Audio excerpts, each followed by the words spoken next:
Hello everyone. तो आज का हमारा जो वीडियो है वो है वेरी वेरी इंपॉर्टेंट थ्योरी इस चैप्टर की। और जो यही इस चैप्टर में जो हमें पढ़ना है वो है experimental study of photo electric effect.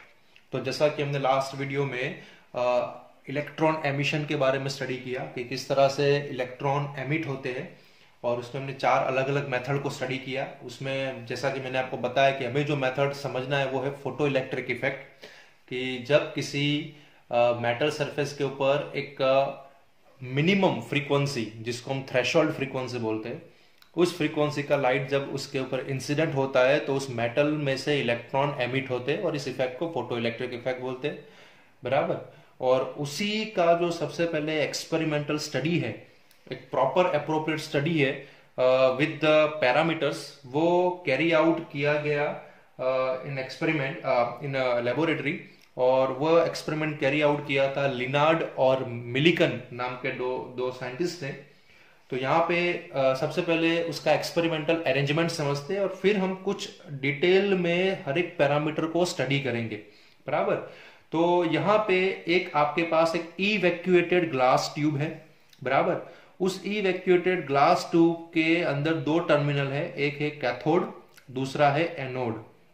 जो कैथोड है वो बिल्कुल उस इवैक्यूएटेड ग्लास ट्यूब के अंदर एक विंडो है, वो विंडो के सामने रखा गया है और विंडो में से अल्ट्रावायलेट लाइट फॉल हो सकती है। बराबर। यहाँ पे अल्ट्रावायलेट लाइट फॉल होगी, इसको हमने कैथोड बोला हुआ है, इसको हमने एनोड बोला हुआ है।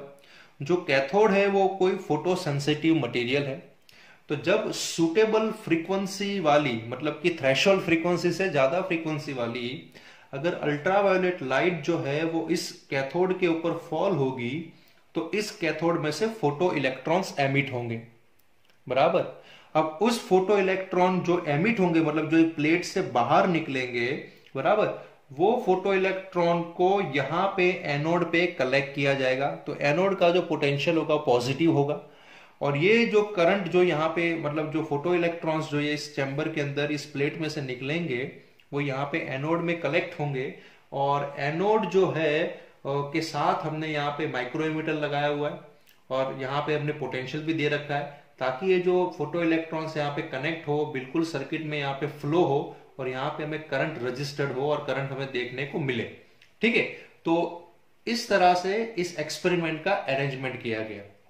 अब हम इस एक्सपेरिमेंट को थोड़े एक अलग एग्जाम्पल के साथ भी स्टडी करेंगे कि इस एक्सपेरिमेंट में क्या ऑब्टेन हुआ और किस तरह से इसको स्टडी किया गया। बराबर। तो ये एक्सपेरिमेंट के अंदर 2 और 2 4 मेन पैरामीटर थे। बराबर। जिसको स्टडी करना था, उसमें से मैंने इनको डिवाइड किया हुआ है 2 अलग अलग कैटेगरी में। कि सबसे पहले जो 2 पैरामीटर थे वो थे इनपुट पैरामीटर। इनपुट पैरामीटर मतलब जो लाइट आ रही है उसके पैरामीटर। तो यहां पे लाइट की 2 चीजें जो हमें एज ए इनपुट में यूज करनी है वो है, एक तो लाइट की फ्रीक्वेंसी और दूसरी है लाइट की इंटेंसिटी। इसको हम बोलेंगे लाइट इनपुट पैरामीटर। मतलब हमें ये चेक करना है कि लाइट की इंटेंसिटी के बदलने से क्या होता है और लाइट की फ्रीक्वेंसी के बदलने से इस एक्सपेरिमेंट में क्या होता है। तो इसको हम इनपुट पैरामीटर बोलेंगे। और फिर दूसरे 2 जो पैरामीटर है जिसको हमें मेजर करना है, मतलब जिसको हमें समझना है, उसमें से एक था फोटो करंट। फोटो करंट का मतलब होगा number of photo electrons. Number of photo electrons मतलब जो यहाँ पे इलेक्ट्रॉन्स जो एमिट होंगे इस प्लेट में से उनका नंबर, या तो फिर वो मैं यहाँ पे बोलूंगा उसको करंट। ठीक है। और दूसरा था कि ये जो फोटो इलेक्ट्रॉन जो एमिट होंगे उसकी काइनेटिक एनर्जी। तो kinetic energy of electron, photo electrons. बराबर। तो इसको हम आउटपुट पैरामीटर बोलेंगे। बराबर। तो ये जस्ट आपके समझ के लिए, बराबर, कि ये जो पैरामीटर मैंने यहाँ पे लिखे हैं तो इससे आपको एग्जैक्ट समझ में आएगा कि एक्सपेरिमेंट में हमें क्या रिजल्ट मिला। ठीक है। तो हमें करना ये था कि इंसिडेंट जो लाइट है उसकी इंटेंसिटी और उसकी फ्रीक्वेंसी को ऑल्टर करते हैं, चेंज करते हैं, तो उनके फोटो करंट और उनकी काइनेटिक एनर्जी में क्या फर्क पड़ता है, या उनकी काइनेटिक एनर्जी और फोटो इलेक्ट्रॉन्स के वैल्यू में क्या फर्क पड़ता है, तो उसको हमें समझना था। ठीक है। तो सबसे पहले जो एक्सपेरिमेंट कैरी आउट किया गया वो है हमारा नंबर 1 रिजल्ट, यहाँ पे जो यहाँ पे ड्रॉ किया हुआ है। अब जो हमारा एक्सपेरिमेंट है वो स्टार्ट हो रहा है। तो सबसे पहला पैरामीटर ये था कि effect of intensity of light on photo electric current क्या है। तो इंटेंसिटी ऑफ लाइट का क्या फर्क होगा यहां पे, उसको हमें देखना है। तो मैं यहाँ पे कुछ नंबर के रेफरेंस में भी बात करूंगा ताकि आपको समझने में और आसानी हो। तो सबसे पहले हमने क्या किया गया कि ये जो लाइट आ रही है उसकी जो फ्रीक्वेंसी है उसको फिक्स कर दिया। ध्यान से समझने की कोशिश करिएगा। इसकी फ्रीक्वेंसी को फिक्स कर दिया और उसकी जो इंटेंसिटी है उसको वेरिएबल रखा। ओके, तो फ्रीक्वेंसी फिक्स रखी गई, मतलब इनपुट पैरामीटर है दोनों, उसमें फ्रीक्वेंसी को फिक्स कर दिया और इंटेंसिटी को वेरी करा, बराबर। और सामने हमें यह मेजर करना था कि नंबर ऑफ फोटो इलेक्ट्रॉन्स कितने यहां पे निकल रहे हैं, ठीक है। तो फॉर एन एग्जांपल सबसे पहले I1 इंटेंसिटी ली गई, बराबर। मतलब I1 इंटेंसिटी का मतलब यहाँ पे मैं ऐसे, मतलब जस्ट ऐसे एग्जांपल के तौर पे, एक रेफरेंस के तौर पे आपको दे रहा हूं कि यहाँ पे एक टॉर्च लगाई गई अल्ट्रावायोलेट लाइट की, ठीक है। एक टॉर्च यहाँ पे लगाई गई, बराबर, 1 टॉर्च। तो 1 टॉर्च जब लगाई तो फिर यहां पे जब टॉर्च गिरी और ये जो फ्रीक्वेंसी थी लाइट की वो थ्रेशोल्ड फ्रीक्वेंसी से ज्यादा होगी, बराबर। वो तो बेसिक कंडीशन है कि जगह अगर आपको फोटो इलेक्ट्रिक इफेक्ट को स्टार्ट करना है तो आपकी लाइट की जो फ्रीक्वेंसी है वो थ्रेशोल्ड फ्रीक्वेंसी से ज्यादा होनी चाहिए, मतलब मिनिमम वैल्यू से ज्यादा होनी चाहिए, ताकि आप फोटो इलेक्ट्रिक इफेक्ट को एग्जीक्यूट कर पाए। जबकि इफेक्ट होगी ही नहीं तो फिर आप कैसे मेजर करोगे सभी चीजों को, ठीक है।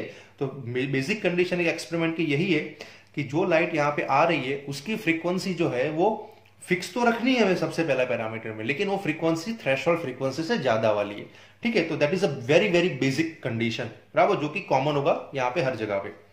तो फिक्स फ्रीक्वेंसी यहाँ पे रखी गई और फिर इंटेंसिटी को वेरी करना था, बराबर। तो पहले इंटेंसिटी को वेरी किया गया। तो फॉर एन एग्जाम्पल मैं जस्ट एक रेफरेंस के तौर पर बात करूंगा। तो I1 इंटेंसिटी रखी गई और I1 इंटेंसिटी मतलब जस्ट मैं से एग्जांपल के तौर पे दे रहा हूं कि यहाँ पे एक टॉर्च लगाई गई। तो सामने एक टॉर्च लगाई गई तो फॉर एन एग्जांपल यहाँ पे 100 इलेक्ट्रॉन निकले, इसमें से 100 इलेक्ट्रॉन निकले। अब देखो ये कैथोड नेगेटिव चार्ज था, ये नेगेटिव प्लेट थी, ये पॉजिटिव प्लेट थी। तो ये पॉजिटिव जो पोटेंशियल है वो इस इलेक्ट्रॉन को अट्रैक्ट करेगा और इस इलेक्ट्रॉन को अट्रैक्ट करेगा, बराबर। तो यहाँ पे इलेक्ट्रॉन यहाँ पे रजिस्टर होंगे और वही इलेक्ट्रॉन इस सर्किट में फ्लो होंगे और आपको माइक्रो एम्पियर में करंट मिलेगा। तो 100 इलेक्ट्रॉन निकले और उसका करंट मिला हमें 1 milli ampere, just for an example 1 micro ampere. यहाँ पे माइक्रोमीटर है, एमीटर है, तो 1 माइक्रो एम्पियर करंट मिला। Just it is an example, ऐसा नहीं है कि 100 इलेक्ट्रॉन ही निकले होंगे, ये जस्ट एग्जांपल है ताकि आपको समझ में आए। फिर इन्होंने क्या किया, इंटेंसिटी को इंक्रीज कर दिया, मतलब कि 2 टॉर्च लगाई, बराबर। फ्रीक्वेंसी सेम रहेगी लेकिन इंटेंसिटी बढ़ा देंगे। तो उनको क्या मिला, तो जब इंटेंसिटी बढ़ी तो जैसे यहां पे 100 इलेक्ट्रॉन निकल रहे थे तो उसकी जगह पे अभी 200 इलेक्ट्रॉन निकले, मतलब कि जो करंट इनको रजिस्टर हुआ वो हुआ 2 माइक्रो एम्पियर, बराबर। फिर 3 टॉर्च लगाई, तीसरी इंटेंसिटी बढ़ाई उन्होंने, बराबर। तो मतलब तीसरी इंटेंसिटी बढ़ाने का मतलब है मान लो 3 टॉर्च लगाई, बराबर। टॉर्च भी यहाँ पे एक रेफरेंस के लिए, ठीक है। तो यहाँ पे मान लो 300 इलेक्ट्रॉन निकले और आपको 3 माइक्रो एम्पियर करंट मिला, बराबर।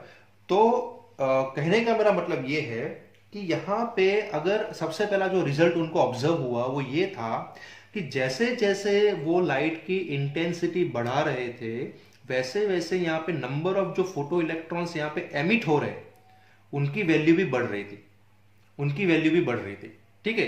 तो नंबर ऑफ फोटो इलेक्ट्रॉन्स की वैल्यू भी बढ़ रही थी, बराबर। और नंबर ऑफ फोटो इलेक्ट्रॉन्स बढ़ रहे थे तो यहाँ पे करंट भी बढ़ रहा था। तो मैंने सिर्फ रेफरेंस इसीलिए दिया नंबर का ताकि आपको पता चले कि करंट क्यों बढ़ रहा है, क्योंकि नंबर ऑफ फोटो इलेक्ट्रॉन्स ज्यादा निकल रहे, प्लेट में से जो इलेक्ट्रॉन है ना वो ज्यादा निकल रहे, ठीक है। तो इसीलिए यहाँ पे नंबर बढ़ रहा है।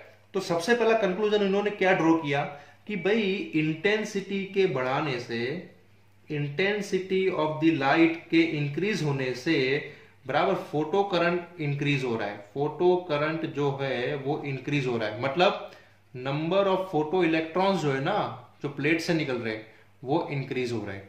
और उनका अगर आप ग्राफ प्लॉट करो तो ग्राफ ऐसा मिला, ये फोटो इलेक्ट्रिक करंट है और ये इंटेंसिटी है, जैसे जैसे इंटेंसिटी बढ़ती है फोटो करंट भी इंक्रीज हो रहा है। तो सबसे पहला रिजल्ट यहां पे ऑब्टेन हुआ, ये सबसे पहला रिजल्ट यहां पे इनको ऑब्टेन हुआ कि इंटेंसिटी जो इनपुट पैरामीटर, 2 पैरामीटर इनपुट के और आउटपुट में हमें क्या मेजर करना है, ये दोनों मेजर करना है। तो देखो पहला एक रिलेशन मिला कि इंटेंसिटी के बढ़ाने से फोटो करंट इनका इंक्रीज हो रहा था, क्योंकि नंबर ऑफ फोटो इलेक्ट्रॉन्स जो मेटल सरफेस से बाहर निकल रहे थे वो भी इंक्रीज हो रहे थे।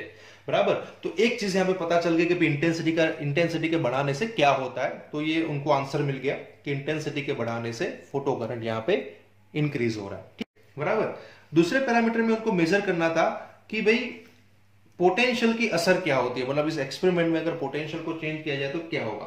तो देखो सिंपल सी बात है, बराबर, कि अगर हम यहाँ पे अगेन हमें जो एक्सपेरिमेंट करना है उसमें यही करना है कि फ्रीक्वेंसी को फिक्स ही रखना है। अभी पूरे दूसरे पैरामीटर के अंदर भी फ्रीक्वेंसी आपकी फिक्स रहेगी, ठीक है। तो ये तो कॉमन टाइटल लगा देते कि फिक्स फ्रीक्वेंसी यहाँ पे करनी है और इंटेंसिटी बढ़ानी है I1 I2 I3, मतलब कि पहली टॉर्च, दूसरी टॉर्च और तीसरी टॉर्च, 3 टॉर्च लगानी है और देखना है कि क्या होता है, पोटेंशियल का असर क्या होता है।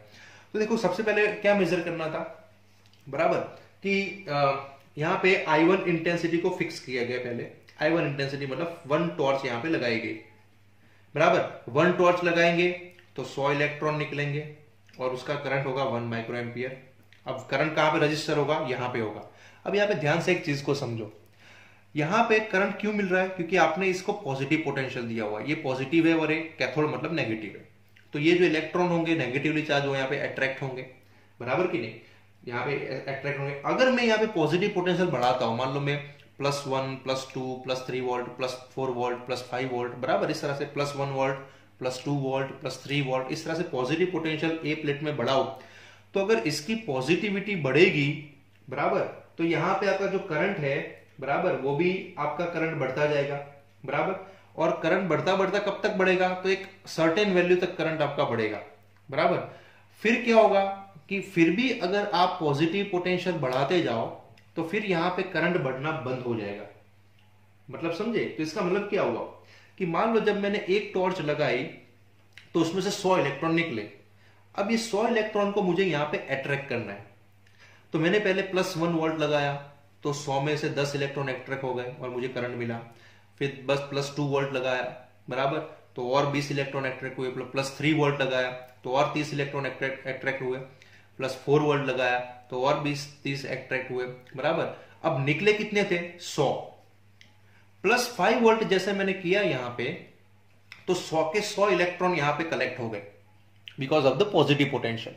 Because of the positive potential 100 के 100 इलेक्ट्रॉन यहां पे कलेक्ट हो गए। अब अगर मैं +6 वोल्ट बढ़ाऊंगा, बराबर, तो यहां पे करंट बढ़ेगा नहीं। क्यों, क्योंकि इलेक्ट्रॉन 100 निकले, यहां से 100 इलेक्ट्रॉन निकले और 100 के 100 यहां पे कलेक्ट हो गए, आपको मैक्सिमम करंट मिलना था वो मिल गया। अब आप यहां पे कितना भी पॉजिटिव पोटेंशियल बढ़ाओ कोई मतलब नहीं है, क्योंकि इलेक्ट्रॉन ही नहीं है तो फिर अट्रैक्ट कहां से होंगे, और अट्रैक्ट नहीं होंगे तो करंट कैसे बढ़ेगा, एज सिंपल एज दैट, ठीक है कि नहीं। तो ये चीज समझ में आएगी कि भाई ठीक है, यहाँ पे इलेक्ट्रॉन निकल रहे, यहाँ पे हम पोटेंशियल बढ़ा रहे हैं पॉजिटिव, तो इलेक्ट्रॉन यहाँ पे अट्रैक्ट हो रहे हैं, और जैसे ही अट्रैक्ट हो रहे हैं तो यहाँ पे करंट की वैल्यू भी बढ़ रही है, लेकिन ये वैल्यू सर्टेन वैल्यू से ज्यादा नहीं बढ़ेगी, बराबर। तो इसका मतलब क्या होता है कि भाई जो लाइट की इंटेंसिटी आ रही है ना, वो जितने इलेक्ट्रॉन इजेक्ट करेंगे उतने ही इलेक्ट्रॉन यहाँ पे रजिस्टर होंगे। तो यहाँ पे कितना भी पॉजिटिव पोटेंशियल में बढ़ाओ, उससे यहाँ के नंबर ऑफ इलेक्ट्रॉन जो है वो बढ़ने वाले नहीं है। इलेक्ट्रॉन तो तभी बढ़ते हैं जब इंटेंसिटी में बढ़ाओ। अगर 100 इलेक्ट्रॉन निकल रहे हैं तो 100 ही निकलेंगे एक I1 इंटेंसिटी पे। फिर यहां पे मैं कितना भी पोटेंशियल बढ़ाऊं तो वो पोटेंशियल इसके अंदर से इलेक्ट्रॉन नहीं निकाल सकता, ठीक है कि नहीं। तो यहाँ पे आपका ये पहला चीज कंफर्म हो गया कि इफेक्ट ऑफ पोटेंशियल क्या हो सकता है यहाँ पे।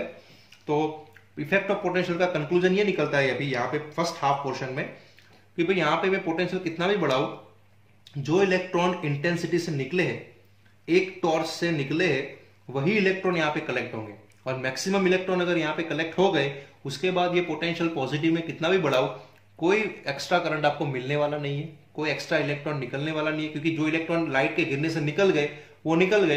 अब यहां पे बढ़ाने से इलेक्ट्रॉन इसमें से निकलने वाले नहीं है। अब इन्होंने क्या किया, ये पहला पोर्शन क्लियर हुआ। अब इन्होंने क्या किया, वही फिक्स फ्रीक्वेंसी के साथ इन्होंने यहां पे नेगेटिव पोटेंशियल बढ़ाया। देखो अब कैसी चीज होगी। अब इन्होंने नेगेटिव पोटेंशियल बढ़ाया, और नेगेटिव पोटेंशियल बढ़ाने से पता करना यह था, बराबर, कि इलेक्ट्रॉन की काइनेटिक एनर्जी के साथ क्या, काइनेटिक एनर्जी पे क्या असर पड़ता है, ठीक है। तो सबसे पहले इन्होंने क्या किया कि यहां पे -5 वोल्ट लगाए। अब यहां पे दूसरा पोर्शन स्टार्ट होता है। -5 वोल्ट का बैटरी लगाया एट ए, बराबर, एट ए। तो -5 वोल्ट लगाया। अब देखो आप समझो कि अगर मैं यहां पे नेगेटिव पोटेंशियल लगाऊंगा तो ये इलेक्ट्रॉन तो यहाँ पे रिपल होंगे, मतलब यहाँ पे पहुंचेंगे नहीं, ठीक है कि नहीं। अगर मैं यहाँ पे नेगेटिव इलेक्ट्रॉन लगाऊंगा, पोटेंशियल लगाऊंगा, तो इलेक्ट्रॉन यहाँ पे रिपल होंगे, पहुंचेंगे नहीं, तो करंट की वैल्यू में डिक्रीमेंट होगा। लेकिन उनको देखना यह था कि काइनेटिक एनर्जी का असर इंटेंसिटी पे क्या होता है, मतलब इंटेंसिटी का असर काइनेटिक एनर्जी पे क्या होता है, मतलब जो इलेक्ट्रॉन निकल रहे बराबर इंटेंसिटी के गिरने से जो इलेक्ट्रॉन यहाँ पे निकल रहे हैं बराबर, उनकी काइनेटिक एनर्जी पे क्या असर होता है बराबर। तो सबसे पहले उन्होंने क्या किया कि यहाँ पे -5 वोल्ट दे दिया, ठीक है, -5 वोल्ट दे दिया। अब इन्होंने एक टॉर्च लगाई, मतलब कि I1 इंटेंसिटी, ठीक है, और 100 इलेक्ट्रॉन निकले। तो वो 100 इलेक्ट्रॉन जो थे बराबर वो -5 पे रुक गए बराबर। मतलब उन्होंने कैसे किया कि यहां पे एक टॉर्च लगाई, यहां से 100 इलेक्ट्रॉन निकले। अब ये 100 इलेक्ट्रॉन को पहले यहां पे -1 वोल्ट किया बराबर। तो इसको ऐसे आप समझो कि पॉइंट ए पे 0 से लेके -5 वोल्ट तक पोटेंशियल को बढ़ाया गया, ऐसे समझो, नंबर से समझो ताकि पता चलेगा। पहले क्या किया, एक टॉर्च लगाई, तो आपको पता है एक टॉर्च अगर आप लगाओगे तो यहाँ पे 100 इलेक्ट्रॉन निकलेंगे। अब इन्होंने क्या किया, ग्रेजुअली यहाँ पे नेगेटिव पोटेंशियल को इंक्रीज किया, -1 वोल्ट किया। तो -1 वोल्ट किया तो यहाँ पे करंट, यहाँ पे 100 की जगह पे सामने मतलब 1 माइक्रोएम्पियर करंट फ्लो हो रहा था ना, 100 इलेक्ट्रॉन का मतलब 1 माइक्रोएम्पियर करंट फ्लो हो रहा था। तो अगर यहाँ पे भी 1 माइक्रोएम्पियर करंट मिलना चाहिए बराबर। लेकिन इन्होंने क्या किया, नेगेटिव पोटेंशियल लगाया। तो नेगेटिव पोटेंशियल क्या करेगा, इन इलेक्ट्रॉन को रिपल करेगा। तो रिपल करेगा मतलब कि यहां पे जैसे -1 वोल्ट किया तो करंट इनको मिला, -1 वोल्ट पे करंट मिला इनको 0.8 माइक्रोएम्पियर, एक की जगह पे 0.8 माइक्रोएम्पियर मिला। क्यों, क्योंकि सभी इलेक्ट्रॉन तो यहां पे पहुंच नहीं पाएंगे ना। यहां पे जब नेगेटिव पोटेंशियल है, -1 वोल्ट का नेगेटिव पोटेंशियल है और इंटेंसिटी I1 है और यहाँ पे 100 इलेक्ट्रॉन निकले हैं, तो 100 इलेक्ट्रॉन में से वही इलेक्ट्रॉन इस नेगेटिव प्लेट पर पहुंचेंगे जिनकी काइनेटिक एनर्जी ज्यादा होगी बराबर। जिनकी काइनेटिक एनर्जी कम होगी वो तो रिपल होके इधर ही रहेंगे, तो सामने कम इलेक्ट्रॉन पहुंचेंगे, तो आपको करंट जो मिलेगा कितना मिलेगा, -8 माइक्रोएम्पियर। फिर उन्होंने -2 वोल्ट किया, तो -2 वोल्ट किया तो करंट मिला उनको 0.6 माइक्रोएम्पियर, और भी कम हो गया। क्यों, क्योंकि अब और ज्यादा कम इलेक्ट्रॉन सामने की तरफ पहुंचेंगे। अब वही इलेक्ट्रॉन पहुंचेंगे जिनकी एनर्जी -2 वोल्ट से ज्यादा है, जिनकी काइनेटिक एनर्जी ये नेगेटिव पोटेंशियल से ज्यादा होगी, वही इलेक्ट्रॉन पॉजिटिव प्लेट तक पहुंचेंगे, सॉरी ये नेगेटिव प्लेट तक पहुंचेंगे, बाकी तो कोई पहुंचने वाला नहीं है। फिर उन्होंने -3 वोल्ट किया तो उसका 0.4 मिला, -4 वोल्ट किया तो 0.2 मिला, और -5 वोल्ट किया तो करंट 0 मिला। मतलब -5 वोल्ट जब यहाँ पे पोटेंशियल किया तब करंट 0 मिला। तो इसका मतलब क्या हो पता है, -5 वोल्ट का मतलब यहाँ पे ये होगा कि ये जो नेगेटिव पोटेंशियल है बराबर, ये जो नेगेटिव पोटेंशियल है वो नेगेटिव पोटेंशियल के कारण यहाँ पे कोई भी इलेक्ट्रॉन जो निकला इस प्लेट में से वो सामने नहीं पहुंच पाया। मतलब किसी भी इलेक्ट्रॉन की जो काइनेटिक एनर्जी है वो इस -5 वोल्ट के पोटेंशियल को ओवरकम नहीं कर पाई और सामने नहीं पहुंच पाए, क्योंकि उसको रिपल्शन मिलेगा। तो जब पहुंचेंगे नहीं तो यहाँ पे करंट 0 मिलेगा। अब उन्होंने क्या किया, दूसरे एक्सपेरिमेंट में 2 टॉर्च लगाई, मतलब कि I2 इंटेंसिटी, मतलब कि 200 इलेक्ट्रॉन, मतलब अब इलेक्ट्रॉन के नंबर बढ़ गए। तो देखते हैं क्या होता है। फिर -1 वोल्ट पोटेंशियल किया एट ए, फिर -1 वोल्ट पोटेंशियल किया, तो यहां पे -1 वोल्ट किया बराबर। तो इनको जो करंट मिल रहा था कितना मिला, 1.8 माइक्रोएम्पियर मिला, क्योंकि ओरिजिनल कितना करंट मिलता था 200 इलेक्ट्रॉन पे 2 माइक्रोएम्पियर, लेकिन ये -1 वोल्ट किया तो यहाँ पे 1.8 मिला। फिर -2 किया तो यहाँ पे 1.4 माइक्रोएम्पियर मिला, -3 वोल्ट किया तो यहाँ पे 1 माइक्रोएम्पियर मिला, -4 वोल्ट किया तो यहाँ पे 0.5 माइक्रोएम्पियर मिला, फिर -5 वोल्ट किया तो यहाँ पे 0 माइक्रोएम्पियर मिला। अब देखो ध्यान से समझो, जब 2 टॉर्च लगाई मतलब नंबर ऑफ फोटो इलेक्ट्रॉन्स यहाँ पे 200 हो गए, क्योंकि इंटेंसिटी के बढ़ने से फोटो इलेक्ट्रॉन्स बढ़ते बराबर। लेकिन ये जो 200 के 200 इलेक्ट्रॉन थे वो भी -5 वोल्ट पे रुक गए। जब एक इंटेंसिटी बढ़ाता था तब भी यहां पे 5 वोल्ट पे रुक जाते थे, जब 2 टॉर्च लगाई दूसरी इंटेंसिटी बढ़ाई तब भी यहां पे -5 वोल्ट पे रुक गए। और फिर उन्होंने एक बार फिर से किया, 3 टॉर्च लगा के बराबर, वहां पे I3 इंटेंसिटी बराबर, और यहाँ पे 300 इलेक्ट्रॉन निकले, मतलब इलेक्ट्रॉन के नंबर बढ़ गए, और वो भी -5 वोल्ट पे वो करंट जीरो हो गया, वो भी करंट -5 वोल्ट पे जीरो हो गया। तो कहने का यहां पे कंक्लूजन क्या निकला, बराबर, तो ये जो -5 वोल्ट जो आप नेगेटिव पोटेंशियल दे रहे हो उसको हम बोलेंगे स्टॉपिंग पोटेंशियल। क्या बोलेंगे हम? Stopping potential. और यहां पे हमने उसकी इसको ऐसे लिखना है, ये है हमारा स्टॉपिंग पोटेंशियल -V0, इसको हम बोलेंगे स्टॉपिंग पोटेंशियल। क्यों भाई? क्योंकि ये स्टॉप कर रहा है, करंट को स्टॉप कर रहा है। ठीक है, तो देखो यहां पे ग्राफ को देखो, ये पहली इंटेंसिटी है, इसमें फोटो करंट वर्सेस पोटेंशियल का ग्राफ है। ये पॉजिटिव पोटेंशियल है, ये जीरो के left hand side negative potential है। तो जैसे जैसे आपका नेगेटिव पोटेंशियल बढ़ता जाता है, आपका I1, ये I1 इंटेंसिटी है, बराबर, ये इंटेंसिटी है, तो आपका जो करंट है I1 इंटेंसिटी का वो रुक जाता है -V0 पे। I2 इंटेंसिटी वाला करंट भी -V0 पे रुक जाता है, और I3 इंटेंसिटी वाला करंट भी -V0 पे रुक जाता है। मतलब इंटेंसिटी में बढ़ाता हूं, लेकिन हर एक करंट जो है वो -V0 पे रुक जाता है, मतलब -5 पे रुक जाता है। -5 इज फॉर रेफरेंस, ये जो नंबर दे रहा हूं it is for your reference. तो -V0 पे हर एक करंट रुक रहा है। तो इससे कंक्लूजन क्या निकला? कंक्लूजन ये निकलता है कि जो इंटेंसिटी ऑफ लाइट थी उसके बढ़ाने से, इंटेंसिटी ऑफ लाइट के बढ़ाने से फोटो इलेक्ट्रॉन्स बढ़ रहे हैं, लेकिन इंटेंसिटी ऑफ लाइट बढ़ाने से काइनेटिक एनर्जी ऑफ इलेक्ट्रॉन नहीं बढ़ रही। क्यों नहीं बढ़ रहा? ध्यान से देखिए, क्योंकि अगर मैं एक टॉर्च लगाता था, एक इंटेंसिटी यूज करता था, तब भी -5 पे इलेक्ट्रॉन रुक रहे, इंटेंसिटी बढ़ाता हूं तब भी इलेक्ट्रॉन -5 वोल्ट पे रुक जाते हैं, मतलब करंट जीरो मिलता है, और इंटेंसिटी और भी ज्यादा बढ़ाता हूं तब भी इलेक्ट्रॉन -5 वोल्ट पे रुक रहे हैं, मतलब करंट आपको 5 वोल्ट पे जीरो मिलता है माइनस। तो इसका मतलब क्या हुआ कि यहां पे इंटेंसिटी के बढ़ाने से यहां पे करंट तो बढ़ता है, मतलब नंबर ऑफ फोटो इलेक्ट्रॉन्स तो इंक्रीज होते हैं, लेकिन उन फोटो इलेक्ट्रॉन की जो काइनेटिक एनर्जी है वो इंक्रीज नहीं होती। आप समझे कि नहीं? काइनेटिक एनर्जी यहां पे इंक्रीज नहीं होती, सिर्फ उसके नंबर इलेक्ट्रॉन होते। तो यहां पे एक बात कंक्लूजन फिक्स हो गई, फिक्स ये हो गया कि इंटेंसिटी जो है, इंटेंसिटी का कोई रिलेशन नहीं है kinetic energy of photo electron के साथ। इसको याद रखना, इंटेंसिटी का रिलेशन किसके साथ है? नंबर ऑफ फोटो इलेक्ट्रॉन के साथ, लेकिन इंटेंसिटी का relation kinetic energy of photo electron के साथ नहीं है। तो देखो हमारा पहला जो इनपुट पैरामीटर था वो क्लियर हो गया कि भाई इंटेंसिटी के बढ़ाने से यहां पे क्या होता है, तो कंफर्म हो गया कि इंटेंसिटी के बढ़ाने से नंबर ऑफ फोटो इलेक्ट्रॉन्स बढ़ते हैं, लेकिन उन फोटो इलेक्ट्रॉन की काइनेटिक एनर्जी नहीं बढ़ती, बराबर।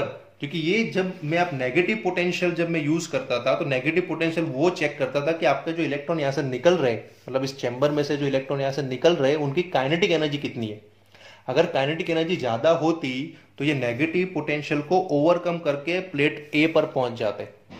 अगर काइनेटिक एनर्जी ज्यादा होती तो नेगेटिव पोटेंशियल को ओवरकम करके प्लेट ए पर पहुंच जाते, लेकिन ऐसा तो हुआ नहीं, बराबर। इलेक्ट्रॉन तो बढ़ रहे थे, करंट भी बढ़ रहा था, लेकिन देखो यहां पे -1 वोल्ट पे 0.8 एम्पियर माइक्रो एम्पियर करंट था, और -5 पे जीरो हो गया।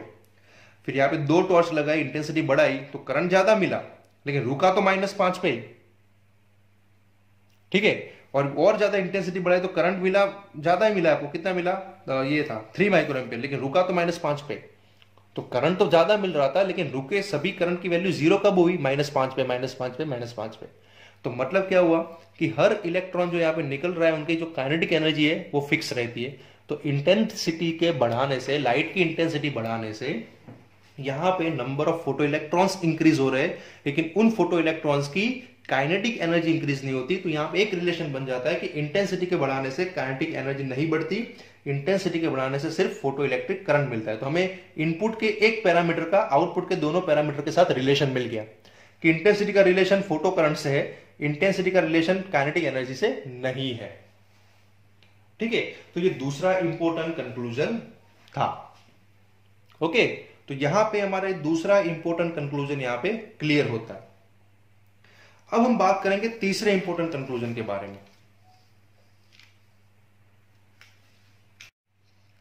तो यहां पे जैसे कि हमने दो इंपॉर्टेंट रिजल्ट को कंक्लूड किया, बराबर, कि भाई जैसे इंटेंसिटी जब आप लाइट की बढ़ाते हो तो वहां पे नंबर ऑफ फोटो इलेक्ट्रॉन्स बढ़ते हैं, फोटो इलेक्ट्रिक करंट बढ़ता है, लेकिन उन फोटो इलेक्ट्रॉन्स जो निकल रहे प्लेट में से उनकी काइनेटिक एनर्जी नहीं बढ़ती, बराबर।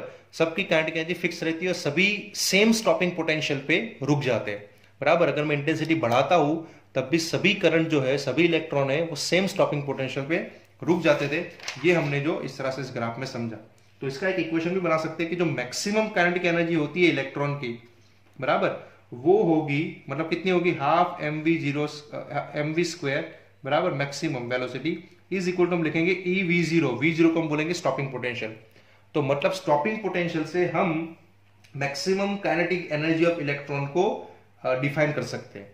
और ये जो काइनेटिक एनर्जी ऑफ इलेक्ट्रॉन है, बराबर, वो इंटेंसिटी पे डिपेंड नहीं करती, वो भी मैंने आपको बताया, बराबर। तो ये हमें दो रिजल्ट मिले। अब हम बात करेंगे तीसरे रिजल्ट के बारे में कि इंटेंसिटी का यहां पे डिस्कशन खत्म हो गया कि भाई इंटेंसिटी से क्या होता है। तो अब हम क्या करेंगे, अब हम नेक्स्ट जो स्टडी करने वाले इसी में, तो उसमें हम क्या करेंगे कि भाई इंटेंसिटी को फिक्स रखेंगे। Intensity of light is fix, मतलब यहां पे एक टॉर्च फिक्स है।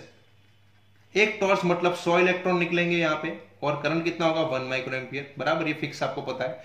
तो अब यहां पे एक टॉर्च हम यहां पे मारेंगे और देखेंगे कि यहां पे फोटो इलेक्ट्रॉन के साथ क्या होता है। लेकिन अब हम ये जो फ्रीक्वेंसी जो आ रही है लाइट की उसको इंक्रीज करते रहेंगे। जैसे हमने पहले इन फ्रीक्वेंसी को फिक्स रखा था और इंटेंसिटी को इंक्रीज कर रहे थे, अब हम क्या करेंगे, इंटेंसिटी को फिक्स रखेंगे और फ्रीक्वेंसी को इंटेंसिटी को फिक्स रखेंगे और फ्रीक्वेंसी को इंक्रीज करेंगे और देखेंगे कि फ्रीक्वेंसी के बढ़ने से फोटो करंट पे क्या असर पड़ता है और काइनेटिक एनर्जी ऑफ इलेक्ट्रॉन पे क्या असर पड़ता है, बराबर कि नहीं। फ्रीक्वेंसी के बढ़ने से फोटो इलेक्ट्रॉन्स पे क्या असर पड़ता है और काइनेटिक एनर्जी पे क्या असर पड़ता है। तो यहां पे उन्होंने क्या किया, बराबर, वही सेम नेगेटिव पोटेंशियल कनेक्ट किया यहां पे अगेन नेगेटिव पोटेंशियल कनेक्ट किया, -1 -2 -3 -4 -5, बराबर। और वही सेम एक्सपेरिमेंट फिर से करना है, बराबर। तो यहां पे क्या किया, सबसे पहले एक टॉर्च फिक्स, बराबर, जैसा मैंने बोला इंटेंसिटी फिक्स है, बराबर, फिक्स इंटेंसिटी फिर से देखते हैं इसको। अब यहां पे सबसे पहला स्टेप किया कि उन्होंने फ्रीक्वेंसी बढ़ाई दी μ1, पहली फ्रीक्वेंसी रखी।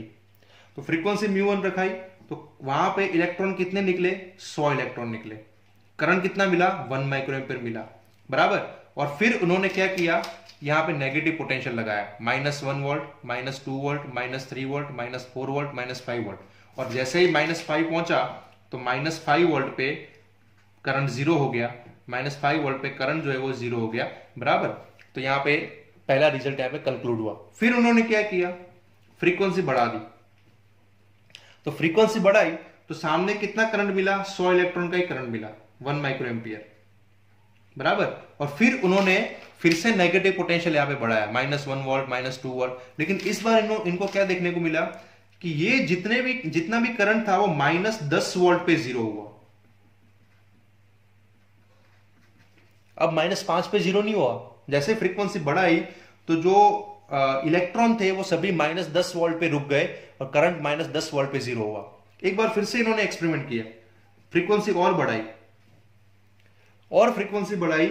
तो निकले कितने इलेक्ट्रॉन, 100 ही इलेक्ट्रॉन निकले और करंट भी 1 माइक्रो एम्पियर ही मिला उनको। और फिर इन्होंने फिर से यहां पे नेगेटिव पोटेंशियल बढ़ाना स्टार्ट किया। तो जब तीसरी फ्रीक्वेंसी बढ़ाई तो ये जो करंट था वो -15 वोल्ट पे जीरो हुआ, बराबर।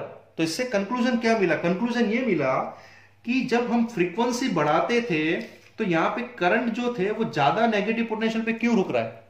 तो करंट ज्यादा नेगेटिव पोटेंशियल पे रुक रहा है, इसका मतलब क्या हुआ कि यहां से जो इलेक्ट्रॉन निकल रहे उनकी काइनेटिक एनर्जी बढ़ रही है।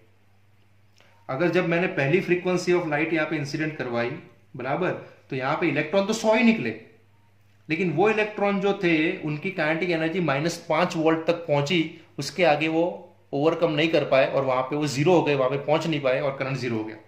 लेकिन जैसे ही मैंने फ्रीक्वेंसी बढ़ा के दूसरी वैल्यू की तो यहां पे इलेक्ट्रॉन तो 100 ही निकले, लेकिन वो जो इलेक्ट्रॉन निकले वो और ज्यादा वेलोसिटी से निकले, और ज्यादा एनर्जी से निकले।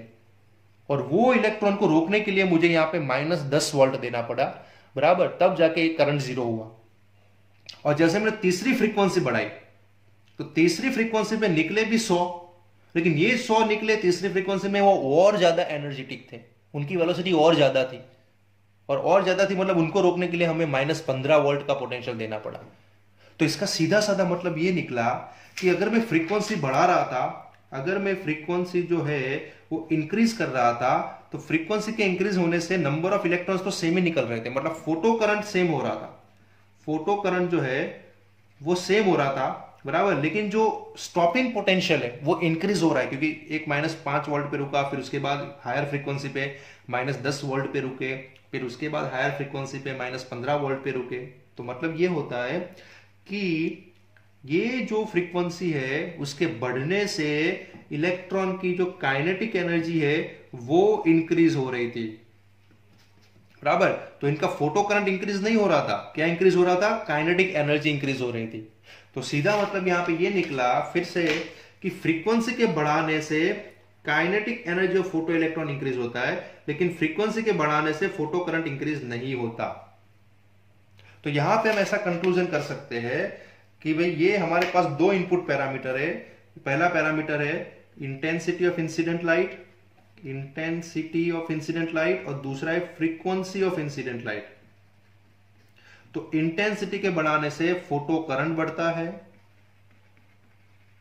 मतलब फोटो इलेक्ट्रॉन्स ज्यादा एमिट होते हैं, फोटो इलेक्ट्रॉन्स जो है उनके नंबर इंक्रीज होते हैं,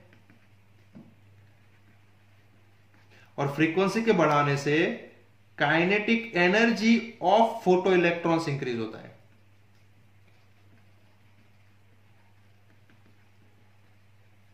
ठीक है, तो इंटेंसिटी का रिलेशन मिलता है फोटो करंट के साथ, और फ्रीक्वेंसी का रिलेशन मिलता है काइनेटिक एनर्जी के साथ। इंटेंसिटी काइनेटिक एनर्जी नहीं बढ़ाती, और frequency number of photo electrons नहीं बढ़ाते।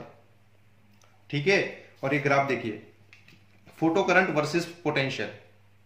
देखो करंट की वैल्यू स्टार्टिंग सेम ही है, पहली फ्रीक्वेंसी ν1, उस फ्रीक्वेंसी पे जो इलेक्ट्रॉन्स थे वो कहां पे रुके? -V01 पे रुके। फिर जैसे मैंने फ्रीक्वेंसी बढ़ाई µ2, तो करंट तो सेम ही मिला, देखो ग्राफ पॉइंट तो सेम ही है ना, करंट तो सेम ही मिला, लेकिन वो रुके कहां पे? -V02 पे। फिर तीसरी फ्रीक्वेंसी मिली, बढ़ाई हमने, तो करंट उसमें भी सेम मिला, लेकिन वो सभी करंट जीरो कहां पे हुआ? -V03 पे। तो जैसे जैसे मैं फ्रीक्वेंसी बढ़ा रहा था, मेरे जो फोटो इलेक्ट्रॉन्स वहां पे प्लेट में से निकल रहे, उनकी काइनेटिक एनर्जी इंक्रीज हो रही है, और काइनेटिक एनर्जी इंक्रीज हो रही है तो उसके कारण उनको रोकने के लिए जो नेगेटिव पोटेंशियल देना पड़ता है वो भी इंक्रीज करना पड़ेगा। तो इसका सीधा रिलेशन ये मिलता है कि फ्रीक्वेंसी के बढ़ाने से number of photo electrons increase नहीं होता, मतलब फोटो करंट इंक्रीज नहीं हुआ, लेकिन उन फोटो इलेक्ट्रॉन्स की जो काइनेटिक एनर्जी थी वो ज्यादा एनर्जी से निकलने लगे प्लेट में से ज्यादा एनर्जी के साथ निकलने लगे, ज्यादा वेलोसिटी से निकलने लगे। तो यहां पे दो इनपुट रिलेशन का दो आउटपुट रिलेशन के साथ हमने एक अच्छा खासा कॉम्बिनेशन समझा कि इंटेंसिटी के बढ़ाने से क्या बढ़ता है और फ्रीक्वेंसी के बढ़ाने से क्या बढ़ता है। तो इंटेंसिटी के बढ़ाने से फोटो करंट बढ़ता है, और फ्रीक्वेंसी के बढ़ाने से kinetic energy of photo electrons बढ़ता है। लेकिन इसके अंदर जो इंपॉर्टेंट चीज क्या थी कि जो फ्रीक्वेंसी आप यूज कर रहे हो, चाहे आप पहला पैरामीटर स्टडी कर रहे थे या दूसरा पैरामीटर स्टडी कर रहे थे, अगर आपको फोटो इलेक्ट्रिक इफेक्ट को ऑब्जर्व करना है तो आपकी जो इंसिडेंट फ्रीक्वेंसी है वो थ्रेशोल्ड फ्रीक्वेंसी से ज्यादा होनी चाहिए, नहीं तो कोई भी इलेक्ट्रॉन वहां पे एमिट नहीं होगा, जो मैंने आपको स्टार्टिंग में ही बताया। सो जो इलेक्ट्रॉन को अगर आपको एमिट करना है मेटल में से, तो the frequency of incident light must be greater than the threshold frequency. इसको बोलते हैं थ्रेशोल्ड फ्रीक्वेंसी। थ्रेशोल्ड फ्रीक्वेंसी का मतलब होता है a minimum frequency required for emission of electron from metal, बराबर। तो ये फ्रीक्वेंसी, ये बेसिक कंडीशन है, नहीं तो एक्सपेरिमेंट स्टार्ट ही नहीं होगा। ठीक है, तो आप जब इलेक्ट्रॉन निकलेंगे तब आप उसको स्टडी करोगे ना कि कैसे उसके नंबर बढ़ते हैं या एनर्जी बढ़ती है। तो उसको निकालने के लिए आपको एटलीस्ट मिनिमम फ्रीक्वेंसी से ज्यादा फ्रीक्वेंसी की लाइट को इंसिडेंट करवाना पड़ता है, और उस फ्रीक्वेंसी को थ्रेशोल्ड फ्रीक्वेंसी बोलते हैं। जैसे यहाँ पे देखो stopping potential versus frequency of incident radiation का ग्राफ है, ये मेटल ए के लिए। तो जैसे जैसे फ्रीक्वेंसी बढ़ती है वैसे वैसे स्टॉपिंग पोटेंशियल भी बढ़ रहा है, ये मेटल बी के लिए। लेकिन ये दोनों कंडीशन क्या है कि जो फ्रीक्वेंसी है वो थ्रेशोल्ड से ज्यादा होनी चाहिए दोनों मेटल के लिए। ठीक है, तो that is a common condition. तो इस तरह से इन्होंने एक कंक्लूजन को ड्रॉ किया, और एक आखिर में जो इंपॉर्टेंट चीज यहाँ पे नोट डाउन करनी है वो ये है, जिसको हम बोलेंगे रिजल्ट नंबर 4। बराबर। और वो ये था कि this process of photo electric effect, the process जो थी ऑफ फोटो इलेक्ट्रिक इफेक्ट, मतलब जो इलेक्ट्रॉन यहां पे निकल रहे थे, जैसे वो लाइट गिरी ये विंडो में से, जैसे लाइट गिरी और यहां पे इलेक्ट्रॉन जो निकल रहे थे, दिस प्रोसेस इज इंस्टेंटेनियस। बराबर, इंस्टेंटेनियस। इंस्टेंटेनियस मतलब स्पॉन्टेनियस भी बोल सकते हैं आप, बराबर। इंस्टेंटेनियस मतलब अराउंड 10⁻⁻⁹ सेकेंड के अंदर इलेक्ट्रॉन एमिट हो रहे थे।